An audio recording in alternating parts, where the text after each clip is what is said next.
Hi friends, welcome to my channel. শুরু হয়ে গেল 10C ট্রান্সফার। টেন্স আমরা সবাই জানি যে 10C ট্রান্সফারের নিয়ম হচ্ছে, সরকার যদি মনে করে যে কোনো সময় যে কোনো মুহূর্তে যে কোনোভাবে কোনো শিক্ষককে একটা স্কুল থেকে আরেকটা স্কুলে পাঠাতে পারে। এর জন্য কোনো হাইকোর্ট, কোনো সুপ্রিম কোর্ট, কোনো কিছু, কোনো উপায় নেই।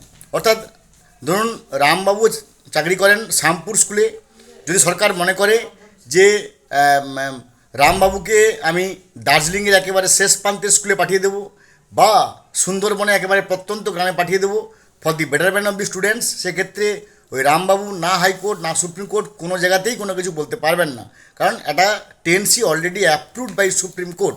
তো এই 10C ট্রান্সফার করা হলো কি না এই নিয়ে আমাদের যথেষ্ট সন্দেহ আছে। কারণ এবং এই সন্দেহের মধ্যে গতকাল অর্থাৎ 5ই মার্চ 2026 পূর্ব মেদিনীপুর জেলার 17 জন শিক্ষককে এই ভোটের আগে ট্রান্সফার করে দেওয়া হলো।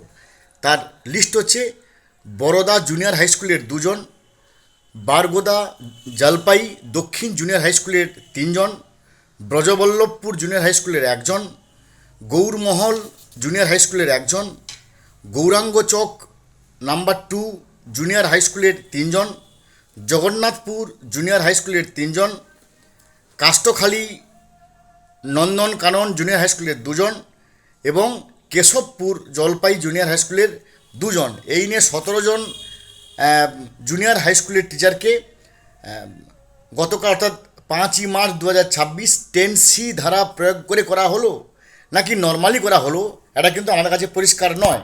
তবে যেহেতু 10C ধারা সরকারের কাছে একটা বড় হাতিয়ার, তাই মনে করা হচ্ছে ভোটের আগে এই 10C ধারা কেন প্রয়োগ করা হলো এটা নিয়ে কিন্তু যথেষ্ট রাজনৈতিক মহল বা শিক্ষা মহলে একটা ভিন্ন বাতাবরণের সৃষ্টি হচ্ছে। এখন দেখার বিষয় হোয়াটস নেক্সট, এর পরবর্তী যা হবে অবশ্যই আমার চ্যানেলে চোখ রাখুন, সাবস্ক্রাইব করে রাখুন। ভালো থাকুন, have a good day, thanks.